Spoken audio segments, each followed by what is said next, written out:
Hello guys, it's a pleasure to meet you all here. Thanks for joining our today's excursion around Samara city. And today we are going to have a little walk around Samara city. Please prepare your cup of tea and maybe a warm coat, because now in Samara near -25, yes, not plus, -25. And today, by the way, Samara region celebrated anniversary, 170 years of founded our region. Samara city was founded before Samara region, but Samara region today celebrated anniversary. And please join our translation. And Vlada? And don't forget to ask any questions on YouTube or even in WhatsApp. It doesn't matter. Feel free to ask any questions. We will be glad to answer all of it, and just enjoy the stream. So, ready, steady, stream!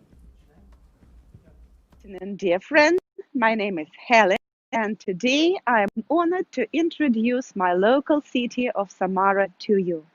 Today I'll tell you some facts about the history of our city, about the role it plays nowadays in our today's life of our country. And during our excursion, we'll have some pauses, and if any questions, of course, you are welcome, and I'll answer them with great pleasure. So we start our excursion in Glory Square.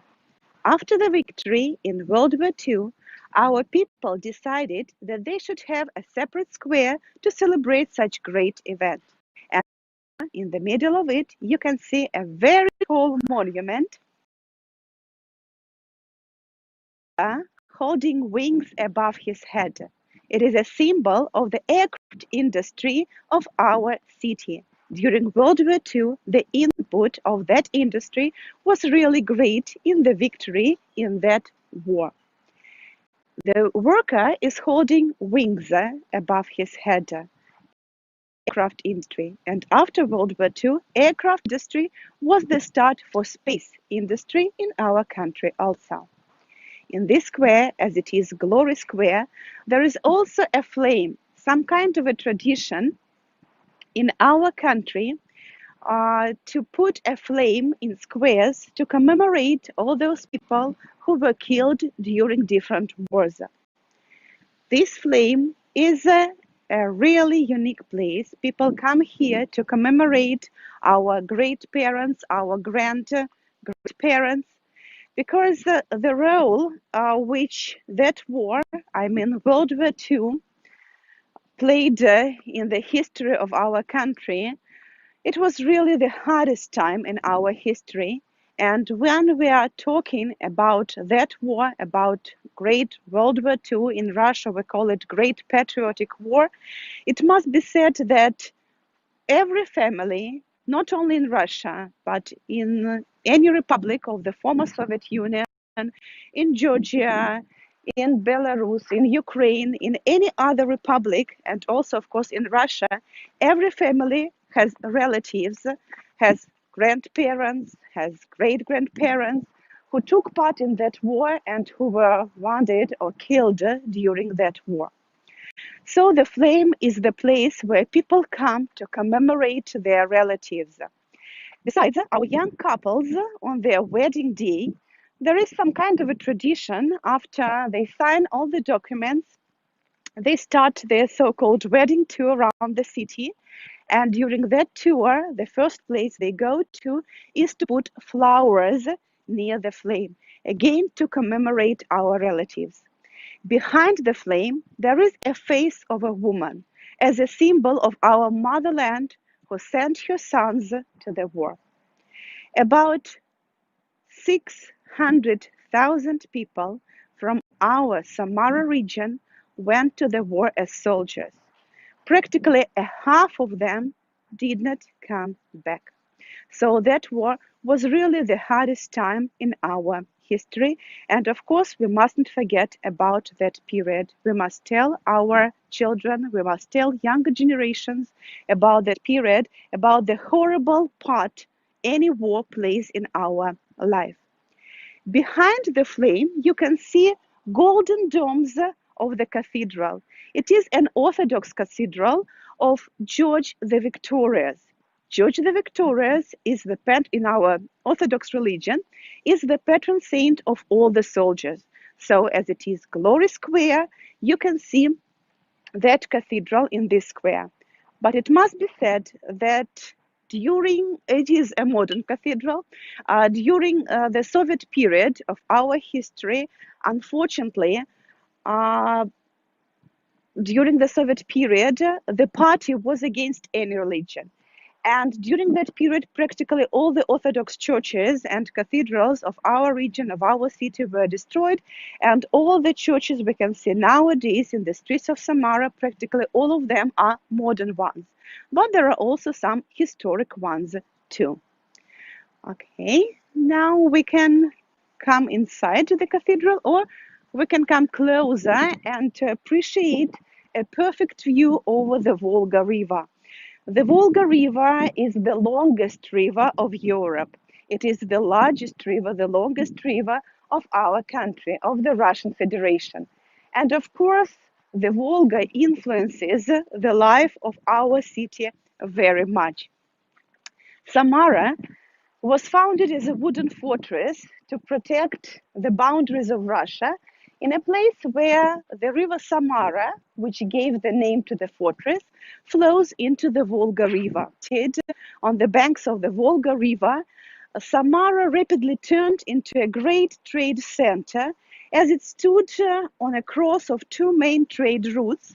The first one, a water route along the Volga River, and the second one, a land route from Asia to Europe, a so-called Silk Route. Due to its geographical position, Samara rapidly grew, and nowadays it is one of the largest cities of our country. The Volga River is really very beautiful near Samara. We are really lucky to have sand beaches along the embankment. So if you come to Samara in summer, you will have a great opportunity to appreciate a new saying which is used to be said in our city, that Samara is a resort, not only an industrial center of Russia, but also a great place to spend your holidays.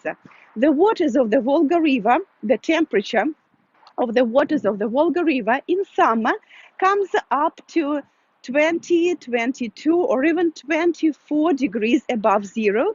So quite a pleasant temperature to swim and bathe in the Volga River. In winter, when the temperature of the air goes down up to 15, 20, or sometimes even 25 or 28 minus, of course, the Volga River is frozen, and you can even walk along the ice to the other bank of the Volga River. On the other bank of the Volga River, there is also a very unique place, our natural resort, our national park, Samarskaya Luka. The nature of the Zhiguli Mountains, maybe they look like hills. They are not very tall, but we proudly call them mountains because if you go to the other bank of the Volga River, you'll see that they look like real mountains. And originally, when they were formed about, let me see, so the mountains were formed about 1 million or even 10 million years ago, when a part of the ground went up. So the Zhiguli Mountains, they are not of volcanic origin, they are of tectonical origin. So when the Zhiguli Mountains were formed, they were up to 1,000 meters high. But on the top of them, there were mostly sands and clays. Time passed, and that ground went down to the bottom of the mountains. Besides, our mountains, they're made of limestone. It's a very weak natural material like chalk. So it suffers from erosion, from the winds, from the water, from the rains very much. And today, the highest peak of the Zhiguli Mountains is only 351 meters above the sea level, but still we call them mountains. It's like a small model of the mountain chain in the of our region. It is really unique as during the Ice Age, the ice did not reach the Zhiguli Mountains. It stopped only 100 kilometers from the mountain chain. And today, in the Zhiguli Mountains, on the one hand, you can see the plants which were typical to the pre-ice age. But on the other hand, northern winds from the ice brought there the seeds of the northern plants. And today, just on the two neighborhood slopes, you can see plants from the Crimea, for example, from the Caucasus, the southern parts of our country, and at the same time, from Siberia, from the northern parts of our country. Due to such unique natural combination of plants and trees, different species of plants and trees, all the territory of the Zhiguli Mountains today, it is a national park, a natural reserve, but you can go there, you can take a boat and go to the other bank of the Volga River and appreciate the nature of the Zhiguli Mountains. Now we've come closer to the Cathedral of St. George, an Orthodox cathedral. It was constructed in a classical architectural style, typical to the Orthodox churches, to the Orthodox cathedrals. It's a very beautiful place, a very beautiful building. It's one of the largest cathedrals of our city. Orthodox religion. So, hello guys, we are standing inside the church. We are inside the St. George Cathedral. And now you can see a wedding that took place in the cathedral.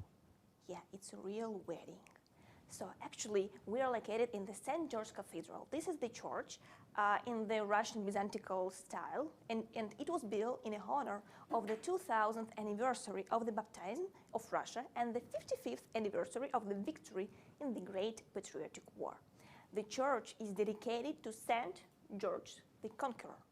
And in Russian Orthodox Church, St. George is depicted as a warrior of the Lord God sitting in a white horse and striking a terrible serpent with a spear.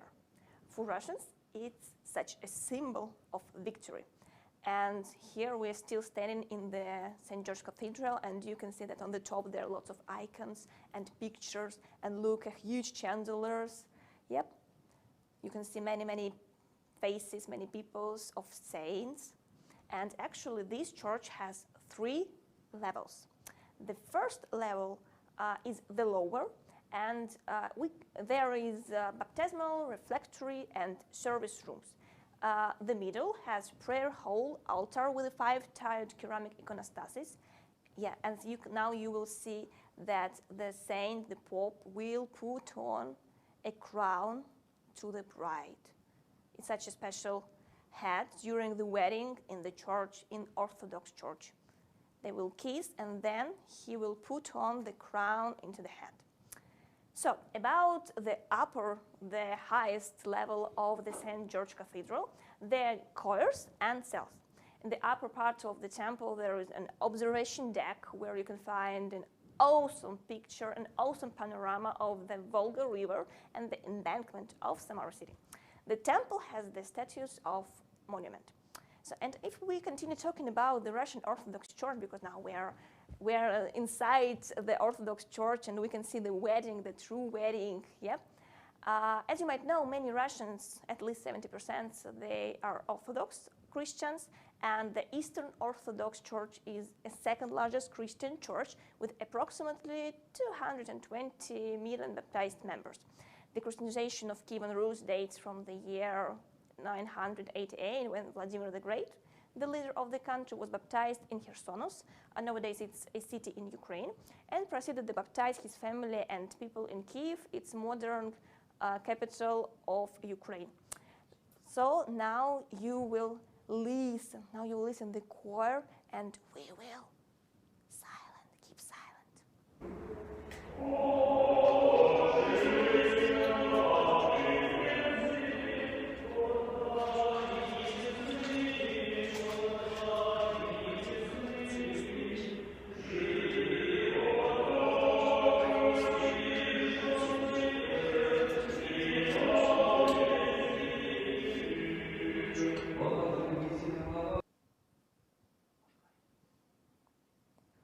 actually it's a mysterious and secret event that took place in the Russian Orthodox Church during the wedding. So now we can just be a little bit louder. And Russians and mostly seniors, they are religious ones in Russia. And you can find many icons at home, in cars, in bags. And lady seniors or babushki often pray every day. And Orthodox churches, they look bright and rich. And the domes are mostly vivid. And now we're still located in the Glory Square, and as your guide told you before, yeah. And actually, there is a St. George Cathedral on the Glory Square, and here you can see a picture during the winter time, because it's winter, and it's minus 25 outside. It's a little bit freezing here, guys. It's not a good idea to go outside because you just will be freezed. Yeah. So St. George Cathedral, and this is the views inside and outside. As you've seen before, there are lots of icons on the top, and all walls they're covered by saints and so on. So let's talk about Russian Orthodox Church, and let's talk about the Orthodox rites. Yep. So the first one, we will talk about baptism. Actually, it's a Christian rite of admission and adoption, almost invariably with the use of water in Christianity. It may be performed by sprinkling or pouring water on the head, or by immersing in water either partially or completely. Another one is Orthodox baptism, but Epiphany bathing. It's a folk tradition actually that exists in Russia and probably other Orthodox countries, and associated actually it's with dipping or bathing on January 19th, so it will come soon. And you can see some pictures. People prefer to cross during the diving and so on. And next one is Easter. Easter, or the greatest day. It's the most significant and important holiday in the calendar of Eastern and Western Slavs. In Orthodoxy, the status of Easter as the main holiday is reflected in the words feast of all holidays, or celebration of all celebrations. The church celebration of Easter continues for 40 days in Orthodoxy, and this year we will celebrate Easter on 19th of April. Actually, during the Easter, we paint eggs, we cook kulich or Orthodox Easter cakes, and we swing on swing and egg rolling and sprinkles, ritual excesses of yav and so on. And traditions are just welcome kissings or visiting guests at home feasts, remembering the grandfathers, and so on. The next one is Orthodox Christmas. It was actually on 7th of January. Yes, it's not about the 24th of December. It's about the 7th of January. It's a Christian holiday associated with the memory of the birth of Jesus Christ, approved according to the dates of celebration adopted in the Russian Orthodox Church. So Christmas in modern Russia, actually, it's mainly a religious holiday because has no established generally accepted secular traditions for celebrating Christmas. For the vast majority, it is day off during the winter holidays from the 31st of December. And nowadays, traditions of celebrating Christmas transfer to the celebration of New Year's Eve on the 31st of December. And on the night of January 6 to 7, federal TV channels just broadcast the festive Christmas service, Great Complaint, Matins, and liturgy. And some Orthodox believers at this time participate in the divine service directly in the church. And also, I will give you a secret, so also many young unmarried girls, they arrange carols divination for the future betrothed and for the future man. So this is some services of Orthodox Christmas. And also let's talk about the Grand Lent or the Great Fast. It is the most important fasting season in the church here in the Eastern Orthodox Church. And the main difference between Eastern Christianity and Western Christianity is the calculation of the date of Easter.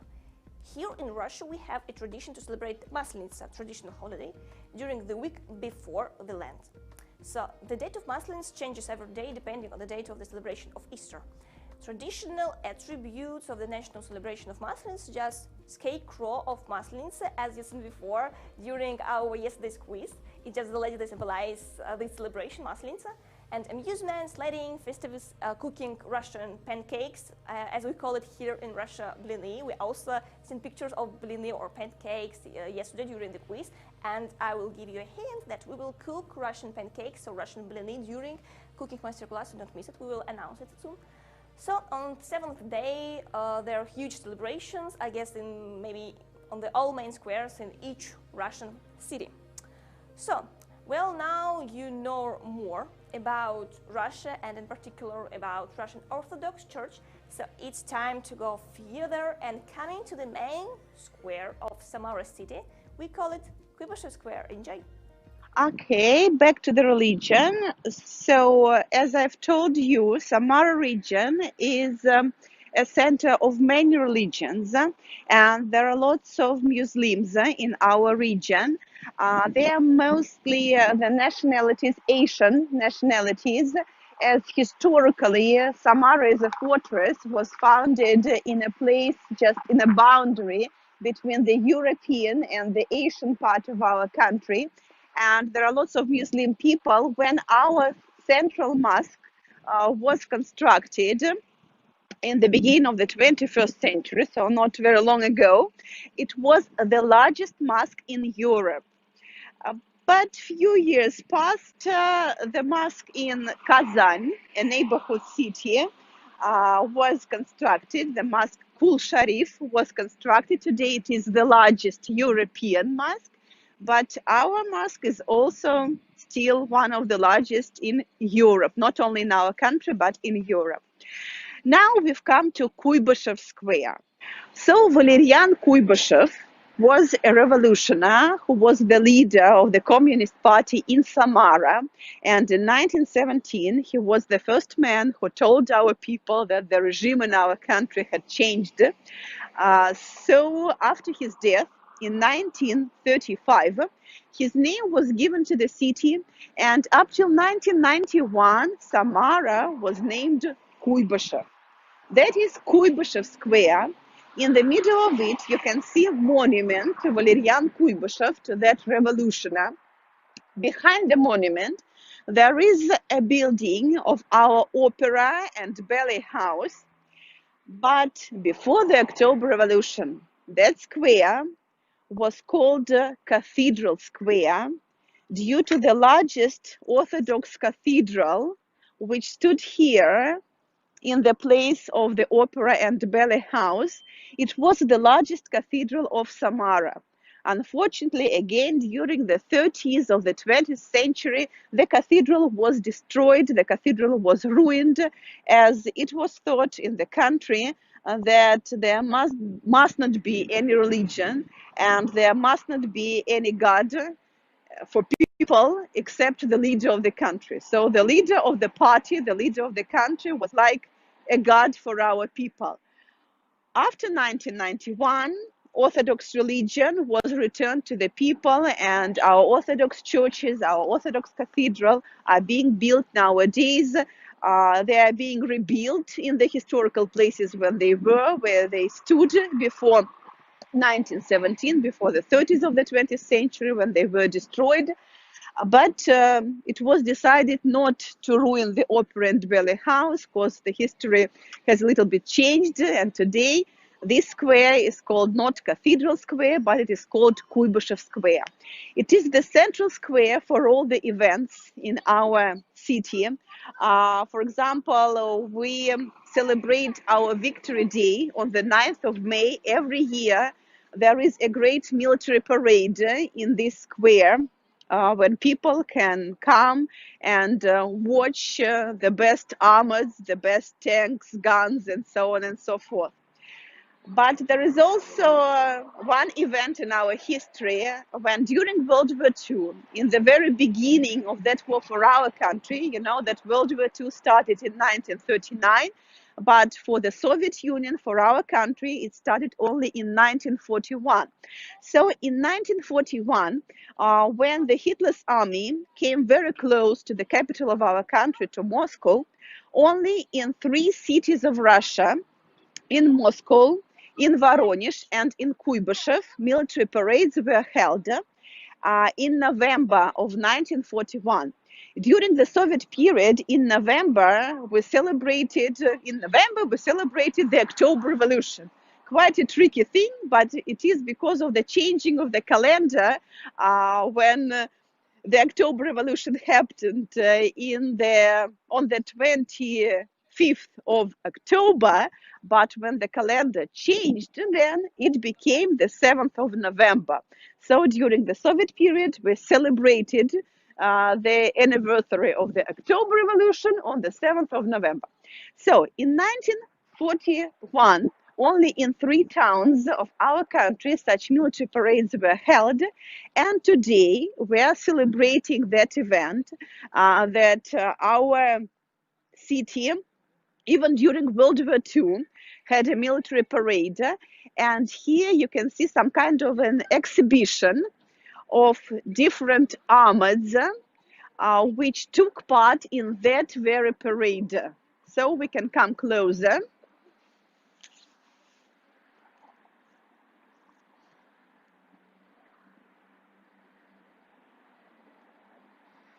So in front of us, there are 2 howitzers of the period of World War II, which took part in World War II. They were constructed in our country up till the very beginning of World War II, up till 1941. And to the left is a howitzer which was constructed up to 1955 in our country for our army. Then a very famous, one of the symbols of World War II, of our army of that period, is a car which is called GAZ. GAZ stands for Gorkovsky Automobile Plant, as Gorky was the city where these cars were produced. So such cars were widely used during World War II by our troops. So to move from one place to the other, such cars were used.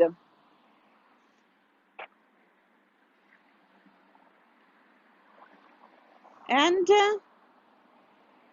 one more gun, again from the period of World War II. Such guns were produced up till 1945, just up till the end of World War II. So such armored, such cars really took part in the parade of 1941, in November of 1941, in our country. It must be said that the role our city played during World War II is really great. Practically, Kuibyshev became the second capital of the Soviet Union. The government of our country, all the diplomatic missions, all the ambassadors were moved from Moscow, the capital of the country, to Kuibyshev because the Hitler's army came very close to the capital. So a decision was taken to evacuate the government, to evacuate the diplomatic embassies from Moscow to Kuibyshev. And our city became the political center of the Soviet Union.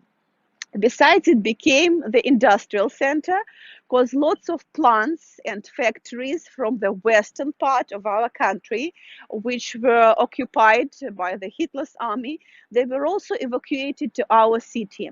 And among them, there was Voronezh aircraft plant, which produced low-flying attack planes Il-2. Il stands for Illusion. And behind me, a very unique item. It is a real aircraft. It is really hard to imagine that it is an aircraft, it is an airplane, but it is what is left from the airplane which took part in the battles of World War II. And on the 30th of April 1942, that plane was destroyed by the enemy. It fell down into the swamps of Russia, and only 68 years after World War II, that plane was found And now our people can come here and see the real plane, what is left from it, which took part in World War II. Hello, hello, dear friends. Now you saw a video from Kuybyshev Square, but guys, don't forget that you should ask questions as you wish, or maybe write comments in our chats in WhatsApp and also in YouTube. We will answer of all of it in few minutes. Please be ready and write questions. And thank you for being with us now. Thank you for joining our stream and see it. So let's continue, and some information about the beginning of the Second World War too, because this period of time in our city has a great impact on Samara. Why? You will know later. When on the 22nd of June in 1941 the Germans invaded USSR, attacked Moscow and our city, Kuybyshev, it was the previous name of Samara, from 1935 until 1991, Samara changed name and named Kuybyshev. So, Kuybyshev was chosen as one of the evacuation center of our country. A huge number of industrial enterprises arrived in the summer in 1941, and here in autumn the government, the central community of the party, the Komsomol, and important, the inter-diplomatic corps came here. 20 diplomatic corps located in the Samara city. Kuybyshev was chosen as evacuation center not by chance. Why? Because city located in the intersection of the highways away from the front line. Yes, near Samara there are no front line, only industrial factories. Even before the war, it was the major industrial center, and during the war it became the reserve capital of the USSR. Yes, Kuybyshev was chosen the reserve capital of the USSR. During the Second World War, our city was the reserve capital, as I told you before, and more than 80 large industrial enterprises from Moscow, Voronezh, Kiev, and other cities arrived here. Yes, a lot of factories from the whole country came to Samara, to Kuybyshev, to produce tanks or some weapons from the front line. And you can see the picture of attacked aircraft Il-2, which was produced in our city. And during the whole World War II, in Samara was produced 2 million of these attacked aircraft only in our city. Let's imagine how it was. And for 2 years, the city was turned into embassy capital. In this day, on the 16th of October 1941, Stalin signed a decree that all diplomatic corps should evacuate to our city. Not only diplomatics, but also community of the party. And embassies were placed in 20 buildings of our city. Now this building also in our city, it's not a diplomatic corps, it's like a museums or others building. Now please look at this photo. Yes, it's real tank. This photo shows a fragment of the parade, which was in the 1941 on the 7th of November.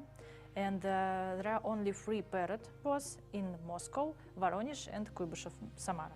And now you can see the tank and say hello to the soldiers. So again, photo from the parade of the 19th of 41. And the goal of parade was achieved that foreign headlines were full of power of the Soviet Union. And now, after this parade, it's like a historical fact that world understand that the Soviet Union has a great power to attack and to protect our world.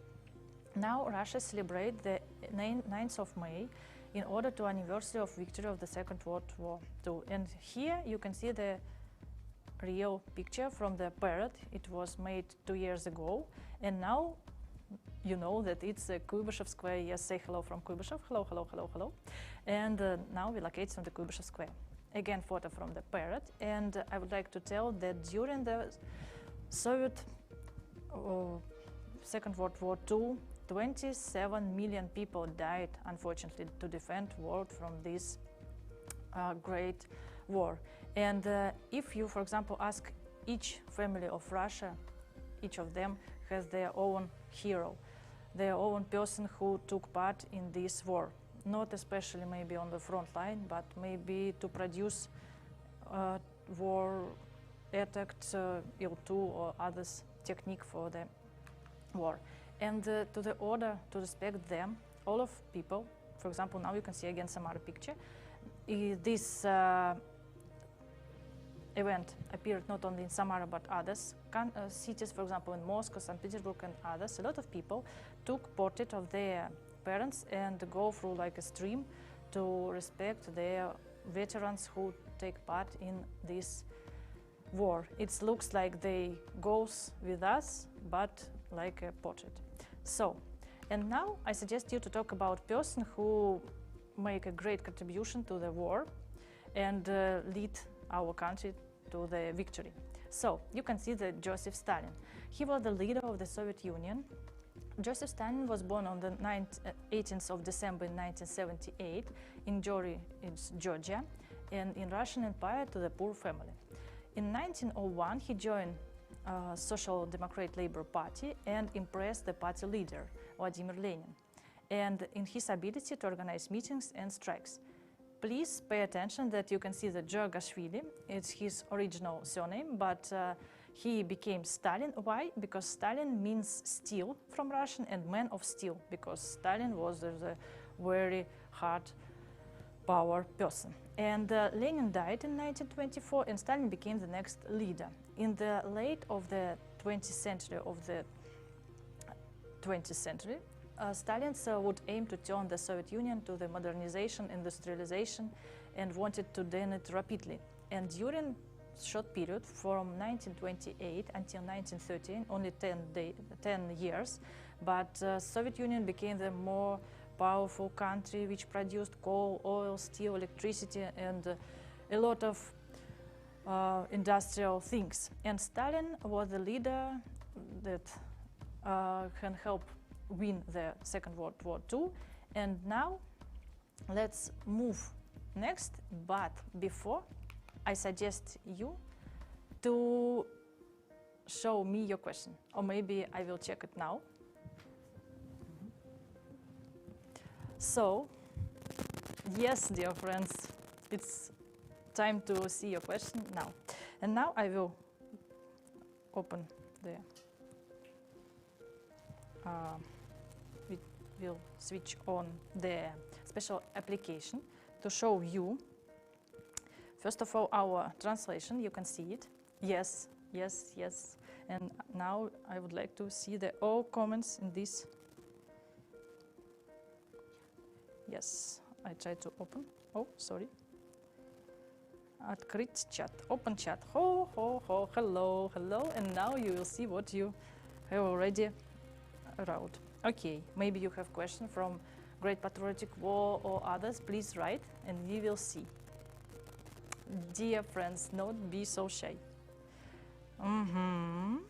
When you are thinking about what typing and how much do it, okay, I will check WhatsApp. Hello, hello. So, as you saw our previous post on Instagram, you know that we have 3 schools, and now we will start with the first of them. Why exactly were all officers moved in Samara to Lviv too? Thank you for this question. Why? So let's answer. Because World War II has a great impact, and especially at the beginning, in the 1941, we need more power to protect our country. Why? Because the Germans invaders, they have so great power, and each city in Russia try to send the whole men, the whole men people to protect our city and our country, and not especially men, but a lot of women who also joined to this war. And our city, not our city, Samara, was like a place for preparing some weapons and others, but other cities, they became a front line.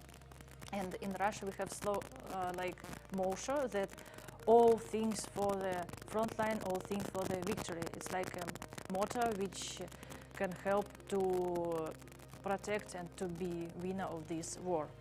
And we can tell that our city and our country divided into 2 parts of activity. First of all, to prepare weapons, and second of all, to be in front line. And that's why a lot of people come to Samara. And why all officers moved to Samara? Because in Samara there are no front line. only industrial factories, and it will be safety for them. So in second chat, no. In the third chat, no. Let's return to YouTube. Ho, ho, ho. Let's update. Hello, hello. I think I will switch on and then switch off again. I'm never like this one. Again, open. Refresh, like you. Oh, I saw myself. Так, so the last, I think that everything is open in Russia. Danielский вопрос. When exactly, sorry for my Russian, dear friends, when exactly people can go into the church? Thank you, Daniel, for your question. Especially people go to the church on Sundays. It's special Sundays event, but also during some holidays. But if you need, you can go to the church, whatever you want, and to pray. Stalingrad is now Volgograd. Thank you very much, Leonardo, for your question. Yes, Volgograd still is industrial city. It's Volgograd, by the way, the city which also located on Volga. I hope you understand that Volgograd and Volga. Thank you for your notification that Volgograd has the previous name Stalingrad. Yes, because in Soviet period it's like a tradition to rename cities, streets, monument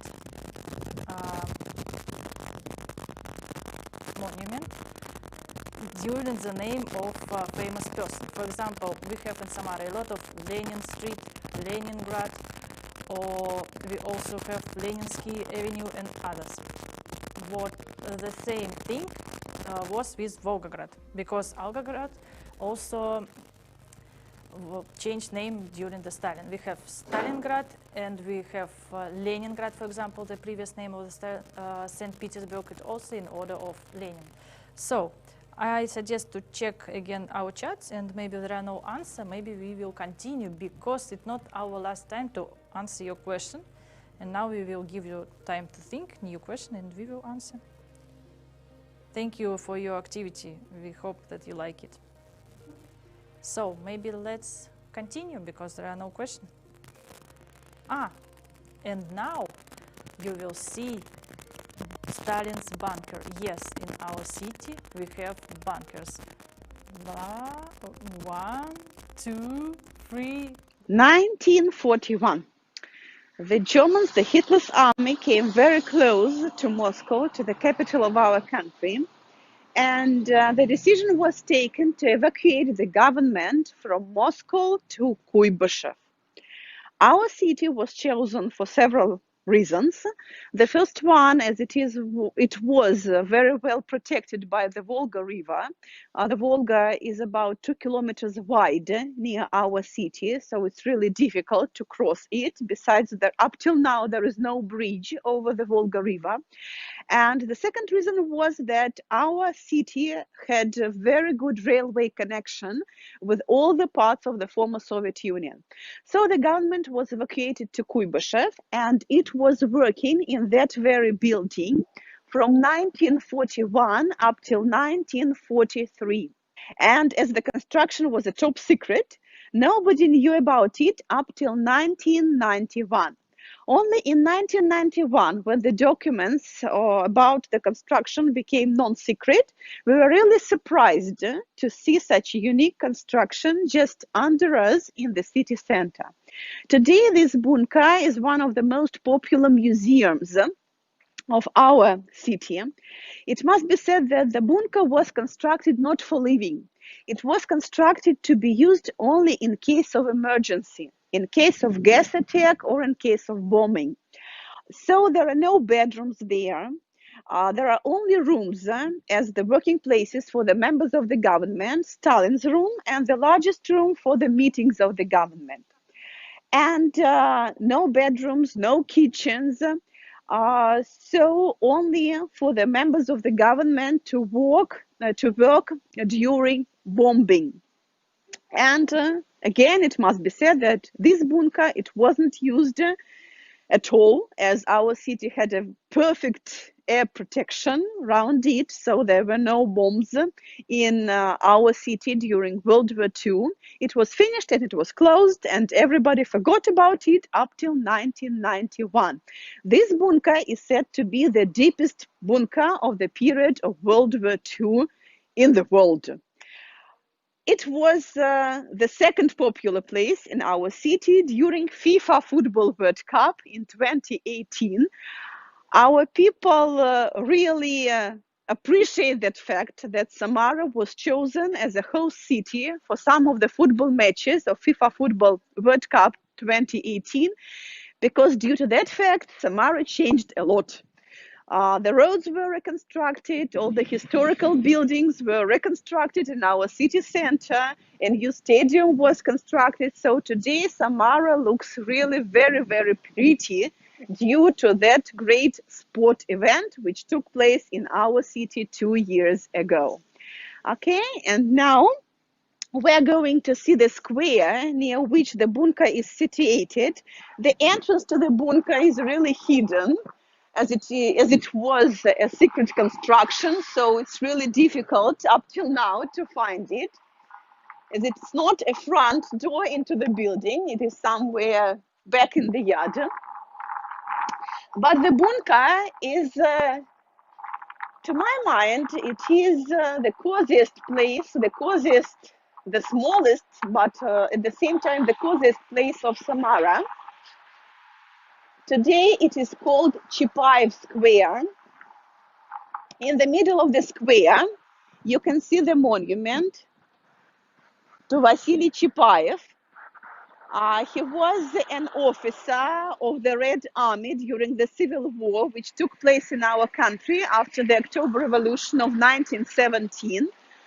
There was the war against a civil war against the Red Army, who supported the new regime, and against the White Army, which supported monarchy.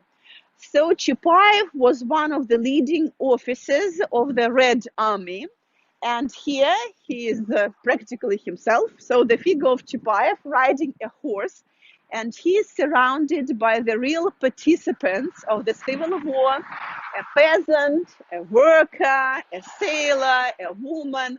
So real people who took part in the Civil War in our country, which lasted for nearly 5 years, from 1917 up till 1922. But before the October Revolution, that square was known as Theatrical Square due to the building of the drama theater. It must be said that Samara was a great trade center up till 1917. It was sometimes even called Russian Chicago due to its rapid economic growing, or Volga New Orleans, as our city our region gave about 20% of all the cereal exported from Russia to Europe. So our merchants were quite rich, and fortunately they invested their money into the city structure. So that building of our drama theater was built on the money gathered by our merchants. When they gathered enough sum of money, they gave it to a Moscow architect with the words, build in any way you wish, but the theater in Samara must be Russian. So the architect chose the architectural style which was typical to the Moscow architecture of the 17th century. The building of the drama theater was built in 1888, so it is the 19th century, but it must be said that in such houses our Tsars lived in the 16th century, in the 17th century, so it's a typical Russian architecture. Under the towers, you can see the symbol of our region. It's a mountain goat. But again, there is a joke that when the fortress of Samara was founded, the symbol of the fortress was a female mountain goat with little horns. The goats of such kind really lived in the Zhiguli Mountains. But when our Tsar, Fyodor Ivanovich, he was the son of Ivan the Terrible, of one of the most known Russian Tsars. So his son, Fyodor Ivanovich, who was the Tsar at that period, when he saw that symbol, that mountain goat with little horns, he said that won't do, because such animal could not frighten the enemies. And the horns of the goat grew up. It became a male goat, but the goats of such kind never lived in the Zhiguli Mountains. Today, our people have found some kind of a compromise. So a mountain goat with long horns, a male one, is the symbol of Samara region. A mountain goat with little horns, a female one, is the symbol of Samara city. So that is the symbol of our region. Okay, and one more Orthodox complex. It's a monastery, an Orthodox one. Fortunately, it survived during the Soviet period. Some of the buildings of the complex survived. Now they are under reconstruction. Some of them have been already reconstructed, and it is a working Orthodox monastery nowadays.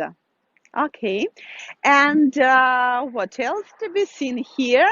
There is a beautiful garden also behind the building of the drama theater. It must be said that Samara is a very green city, but mostly all the trees are planted to protect our city center from summer's dust. Okay, now we are going to continue our trip. And now, guys, let's a little bit take off from the ground and see the views of Samara city from the sky. Here you can see Samara Drama Theater, named after famous Russian writer Maxim Gorky. It was built in 1888 in neo-Russian style, and building has rich decoration. The basis of the theater building consists of two forward-facing towers with hipped roofs topped with spires. The theater capacity is 1,123 seats, and the audience often call theater as gingerbread house. Here are born both serious productions that receive high marks as festivals and entertainment performances designed for the mass audience.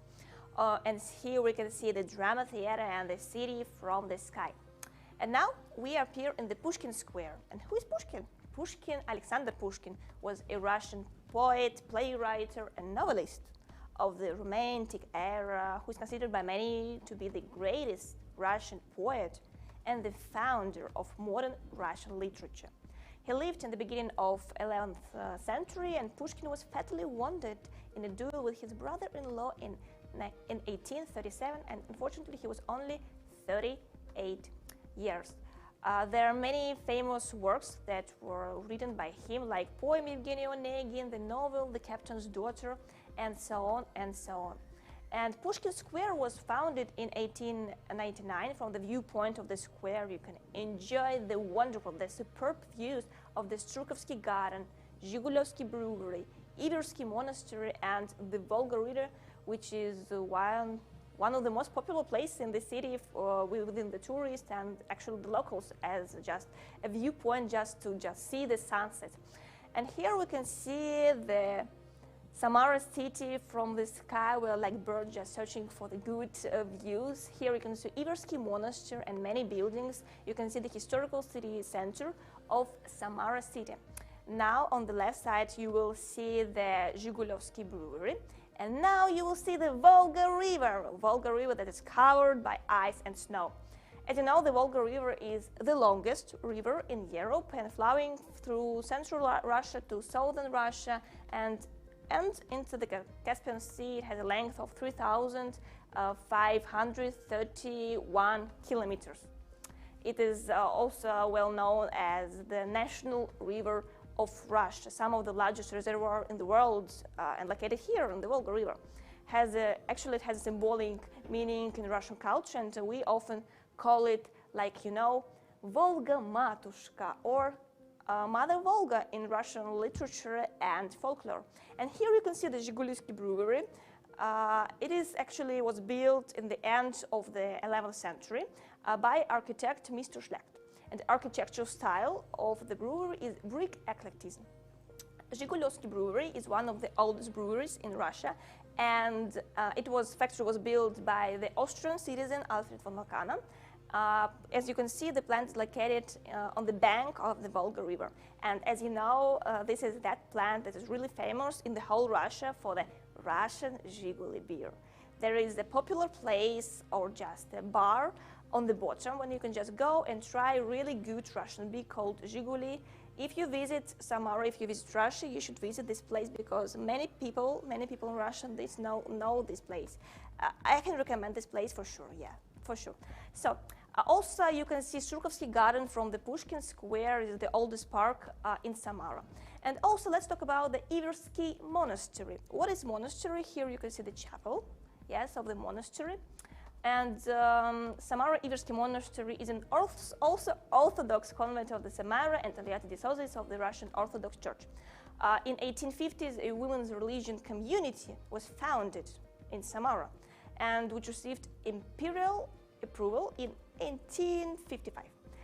Thanks to the successful development in 1860, the community was transformed into a monastery, which by the beginning of the 12th century was home to about 400 nuns and novices. In the monastery there was hospital, school, various workshops in which the Samara banner was made, among other things. And after the establishment of Soviet power, the monastery existed for some time under the guise of sewing artel, but first all valuables were withdrawn from it.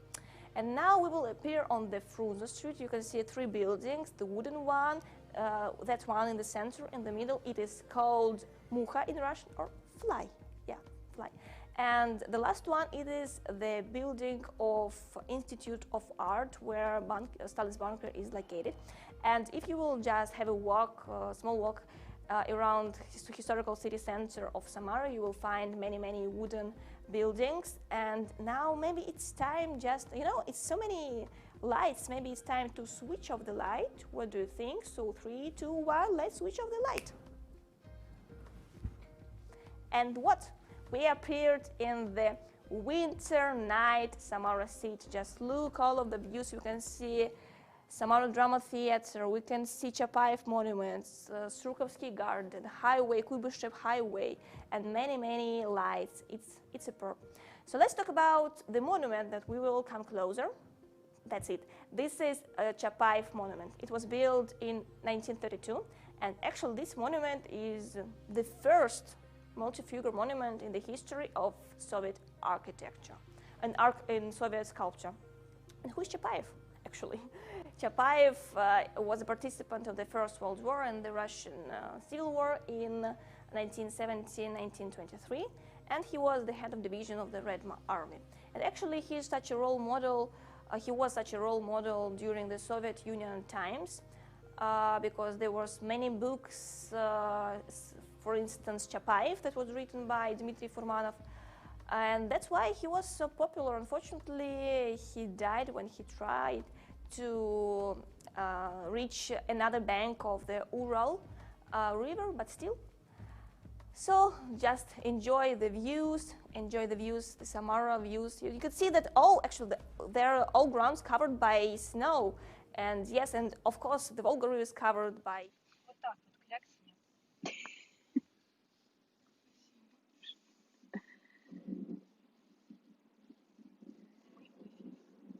Начинаем, да? So we continue our tour by car now, and we are moving towards that monastery. To be exact, it's a convent, a female monastery so-called, but in Russia there is no the difference in the name between the male and female monasteries. So it's a religious place, a complex of buildings where religious people live and work.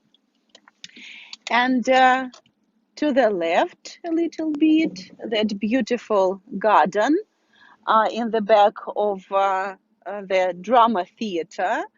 There is a small garden which has the name of Alexander Pushkin, and down to the Volga, there is the oldest park of Samara.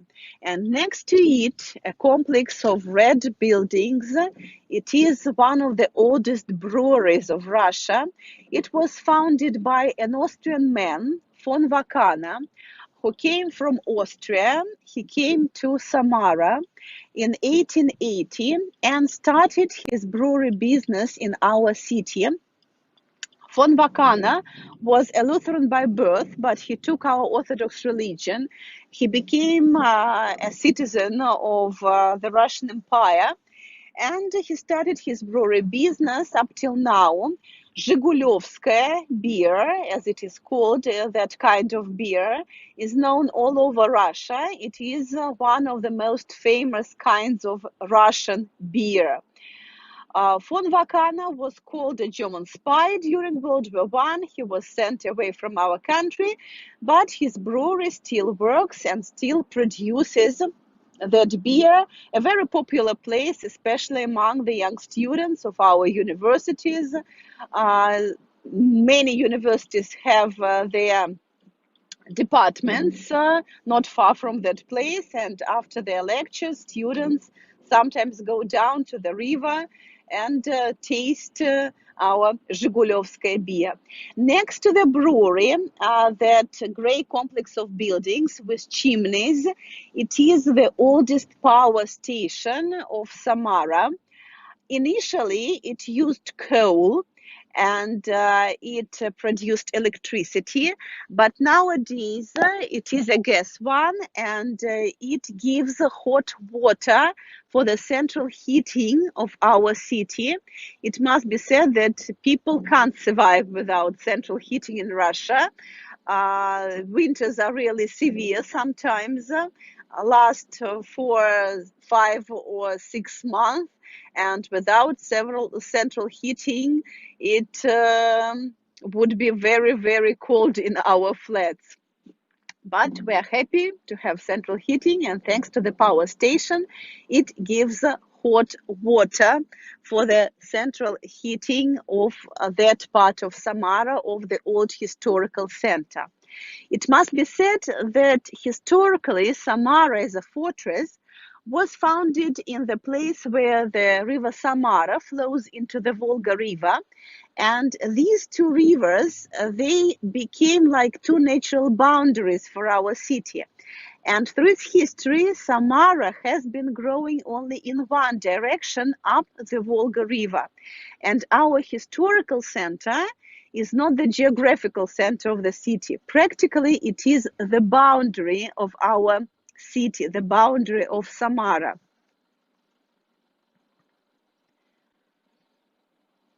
So hello to a small traffic jam before the traffic lights. For Samara, it's not an urgent problem, must be said, due to the FIFA Football World Cup of 2018. Many our roads were reconstructed, and nowadays traffic jams still not as urgent as it used to be, a very urgent problem for our city before 2018. Nowadays, the situation is better, fortunately, but again, traffic jams is a typical problem for our city as for any great industrial city in the world. Today, Samara is, first of all, the industrial center. We've seen Glory Square with the monument to a worker holding wings above his head as the symbol of the aircraft industry. And practically, now you can see it to the right. So the view to the square from the Volga River. Practically, it is the symbol of all the industries of our region, because chemical industry gives fuel for the aircrafts, for the space rockets. Metal industry gives metal. So many industries are represented in our city, in our region. Besides, the largest automobile plant of Russia is also located in Samara region, in the town of Tольятти. It's not far from Samara, after Vas. so famous Russian Lada cars are produced in our region. To the left, we are passing the embankment, the Volga embankment of our city. It is said to be one of the most beautiful embankments of all the Volga towns and cities. It stretches for nearly 5 kilometers along the whole city center, the old center of Samara. Our embankment is a part of the botanic garden, so that's why there's lots of plants here, which are typical not only to our climatic zone, but which were brought from other parts of our country, from the southern, from the northern parts of Russia. In summer, for example, you can even see palm trees in the Volga embankment. And it must be said that the embankment is a very popular place among our people, especially in summer, because along the embankment there are fine sand beaches. Straight ahead, that tall building of steel and glass is the central office of the largest Russian oil and gas company, Rosneft. Our region is lucky to have oil and gas, and where there is oil, where there is gas, there is always money. The level of living, the average level of living, of salary in Samara is a little bit higher than the average in the Russian Federation. Samara is a great industrial center with oil, with gas, so lots of working places. Next to the office of Rosneft, there is an entertainment complex. It is an example of how the territories of plants and factories, which worked during the Soviet period of our history, but in 1991, when the government stopped its financial support, because all the plants and factories in the Soviet Union, they were financed by the government. And in 1991, when the government stopped its financial support, most of the plants and factories were closed, unfortunately, and that very plant, it was turned into a great entertainment center with cafes, restaurants, bowling, fitness centers, swimming pools, karting, so everything you need to spend your free time. Again, next to the entertainment center is one more part of our embankment. In the middle of it, there is a white sail of a boat, which looks like a Viking ship, a Viking boat. In Russia, it is called ladya. It is one of the symbols of Samara. The boats of such kind sailed along the Volga River in the period where the fortress of Samara was founded. A new cathedral in front of us, it is Sophia Cathedral. Their leader, the ruler of our Orthodox Church of the Russian Federation, Kirill, came here last year and opened that cathedral. He took part in the opening ceremony of the cathedral. And now we are driving towards the tallest monument of our city. After World War II, the base of our aircraft industry, there was the start of the space program in our country.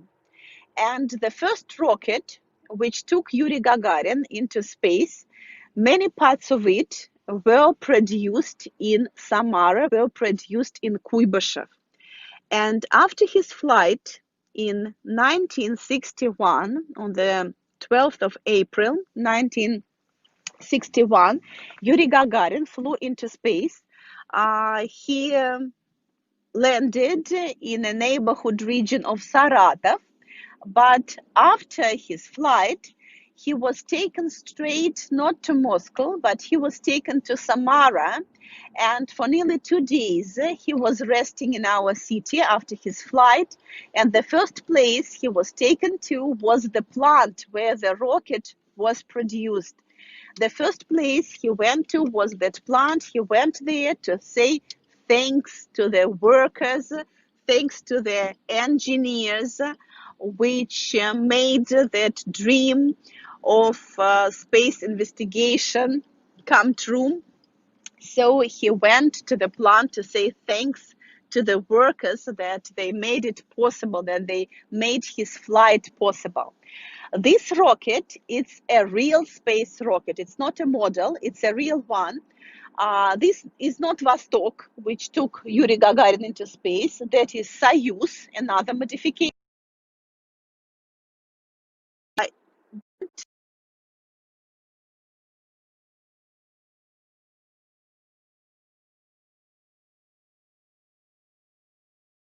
Into space. That was used to train our cosmonauts, and when it became quite older, it was decided to put it as a monument in the streets of Samara. Today, we are the city of Russia which produces space engines for the space rockets. And practically all the space rockets which are produced in our country, they use space engines which are produced in Samara. So up till now, Samara is the space capital, the space center of our country. Due to that concentration of industries, so many plants and factories, most of them during the Soviet period worked for the army. So they produced armors for the army.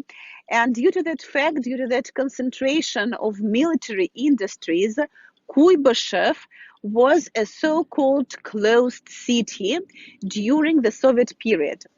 It meant that nobody from abroad, even from the Eastern European countries, from our friends, from Poland, for example, or they were not allowed to come to Kuibyshev. For example, our guides who worked as guides during the Soviet period, they told us that for example, tourist boats, cruise boats, which sailed along the Volga River with tourists from abroad, they passed our city at night so that nobody could notice that there is something, some city on the banks of the Volga River near that place. So a very secret city. Only in 1991, when the boundaries of Russia were opened, and Kuibyshev was named Samara. Today, anybody can come and visit our city. So I've been told that there are some questions. Most of them are about the traditional food of Russia. So it's really maybe a little bit difficult to answer this question because nowadays the cuisine of Russia is very close to the European one. Maybe Italian cuisine is very popular in Russia. Japanese cuisine is also very popular. But as for traditional Russian cuisine, so maybe the most popular part are the soups of different kind. I know that in the rest of the world, people don't eat so much soup. For example, the traditional Russian shi or borscht, like vegetable soup, but together with meat. Then Russian pancakes, which are called blini, are also very popular with different things which are pulled inside. So our pancakes can be eaten with sour cream, with jam, or with meat, for example. So pancakes of different kinds are popular in Russia. Maybe pelmeni, it's also like meat put into batter, are also very popular in Russia. So now our car has made a turning and we are coming closer to that tall monument, real space rocket. Sorry, one more question. Are there many World Heritage sites protected by UNESCO? As for UNESCO, especially the nature of our region is protected by UNESCO. Our natural reserve, our national park, Samarskaya Luka, is protected by UNESCO. As for historical maybe of the meaning for our country, not UNESCO ones. Okay, now we are getting out of the car.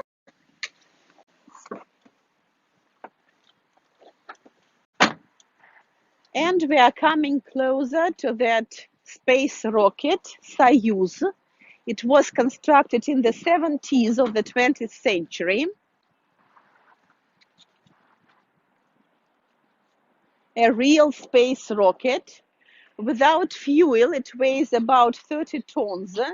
Together with the fuel inside, it's up to 300 tons. In the base for that monument, there is one of the most popular Samara museums. It is called Samara Cosmos. It is Samara Space Museum.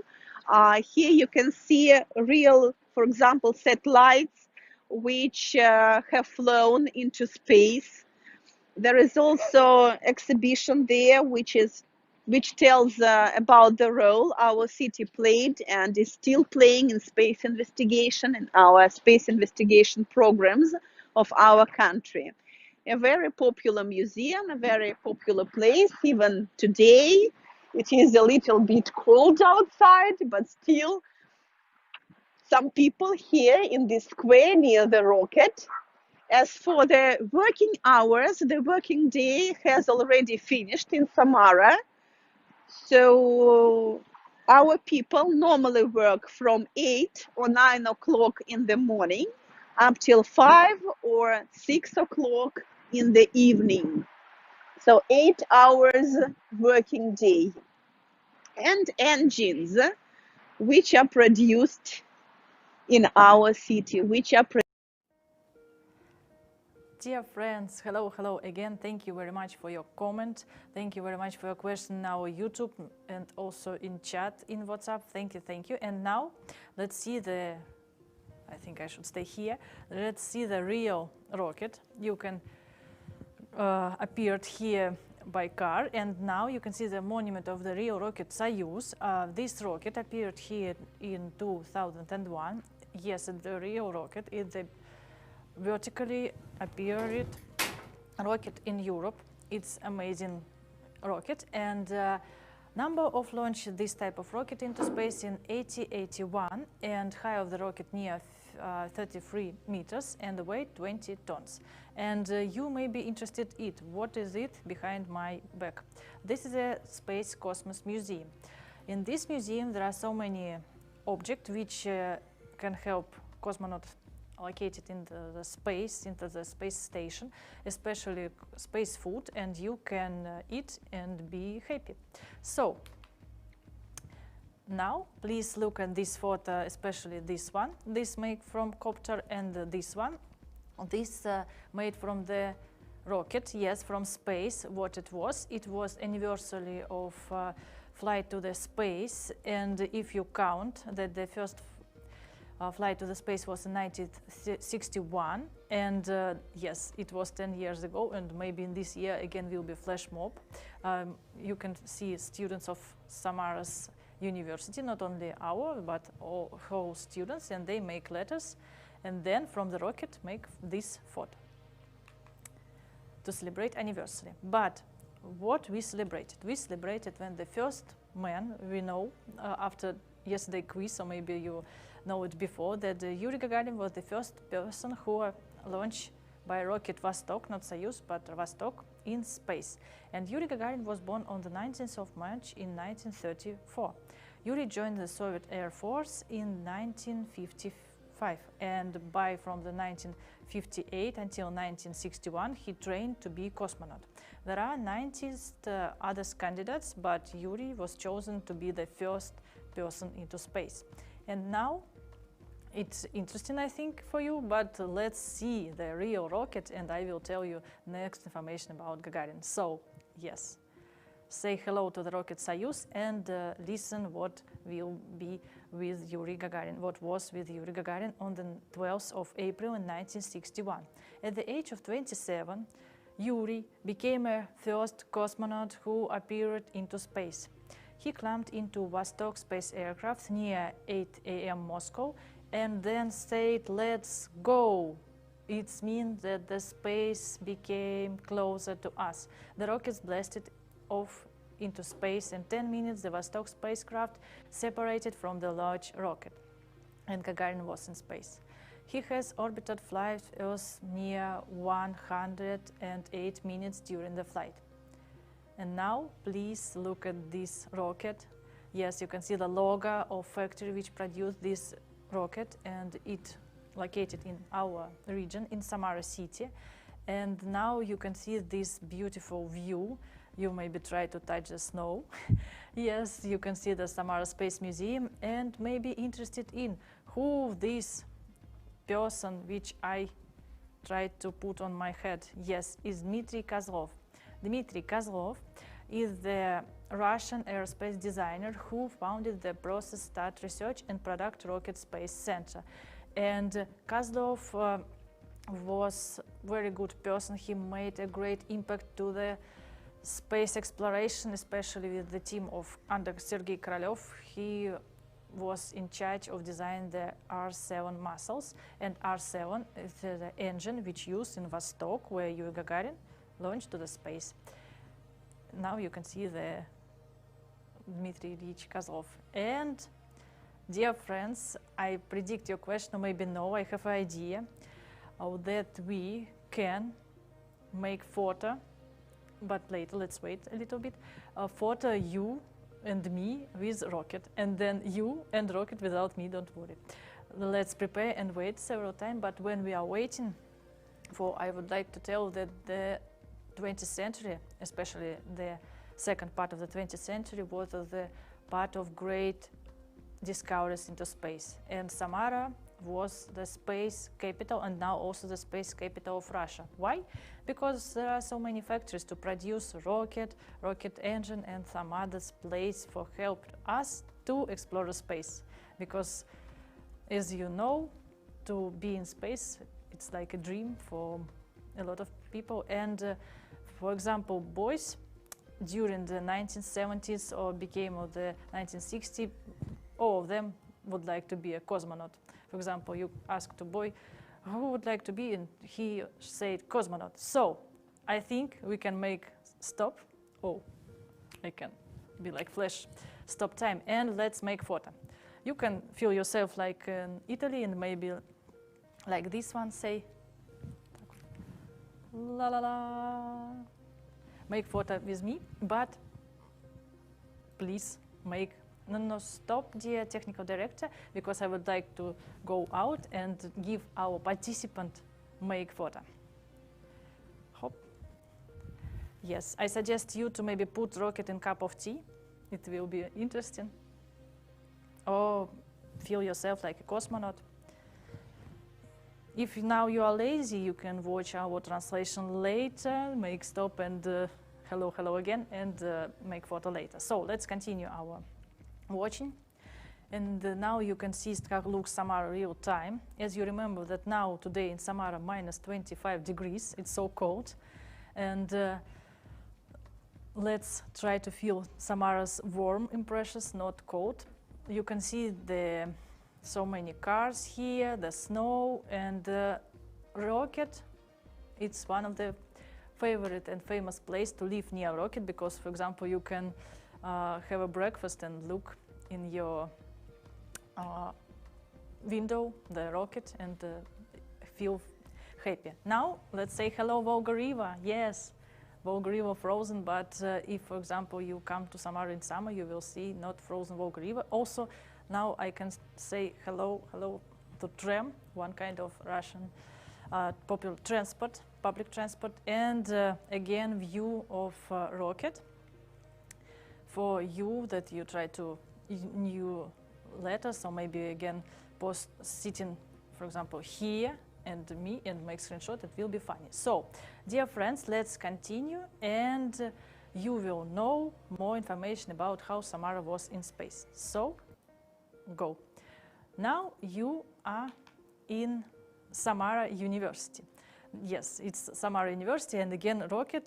I predict your question. Yes, real rocket, yes, located near our university. Why? Because Samara University was founded in 2016.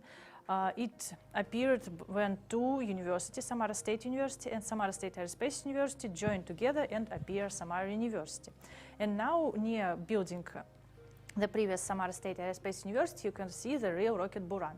And Samara students, they think that if you have a diploma, you should go stand like this one, like me, with your diploma and make photo with Buran. It's for good future life. So, as you remember that Samara University was the Samara State Aerospace University, we also prepared engineer and now to engineer of engine design. And yes, in our university we have museum. You can see it now. Again, a lot of models of rocket. For example, this one and that one, it's real rocket engine. Yes, and if, for example, you will come to our museum, the size of this engine, like this one,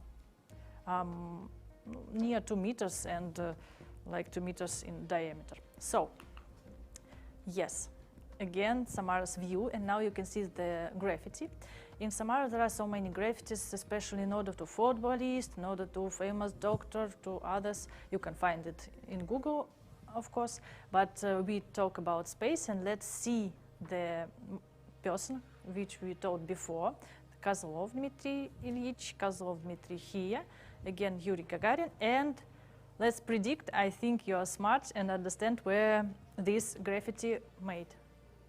Do you have idea? Okay, so look, it's like a prompt for you.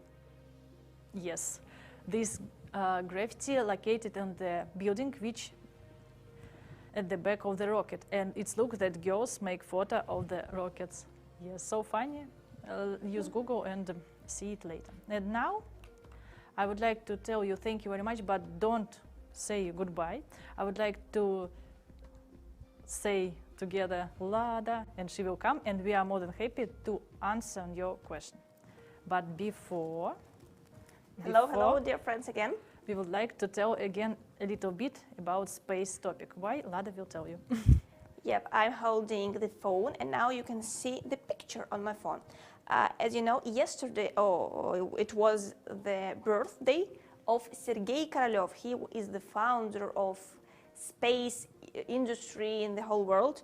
And as Masha said, our university is named after academician Sergei Pavlovich Korolev, and it's a honor that the wealthiest person in the world, the founder of SpaceX company, Elon Musk, he wrote on Twitter, he just said something like "Он был великолепен" in Russian. It means, in English, it means he was perfect. It's such a honor for us as Russians to see such comments from so great people. So thank you. And if you didn't trust us, you can watch later Twitter Elon Musk. So, dear friends, we again would like to see your question and read the chat. So we can see the question, what does Buran means? Buran actually, if we will focus more not only about space aircraft, we will focus more about the real meaning of this word. Buran is such like a snow wind. Yes. It is something like that. But I don't know, that Soviet government just decided to call Buran the space aircraft just like that. So we just call it Buran. That's the whole secret. Maybe it's like the power. Yep. The power of this engine, of this way. Probably. And we will check our WhatsApp chats. Yes. And there. For example, let's make like a challenge. Write hello, and all of us will see how you typing hello in our chats. No questions. Oh, dear friends. But we see many comments on YouTube, and thank you for being so involved in our stream and our excursion. Yeah. No. And Yes. it's a pleasure for us to be with you today. And we would like to say you, as you know, after yesterday quiz, спасибо, because now you know that thank you in Russian means спасибо. And let's refresh YouTube. We hope that you maybe like this? There. No? No other comments or questions, but let's say спасибо. Yes. 1, 2, 3. Спасибо. Thank you for being with us. See you later. Enjoy our cultural and, of course, studying program. So, guys, see you tomorrow, right? Yes. Thank you. Thank you. Bye-bye. Пока-пока.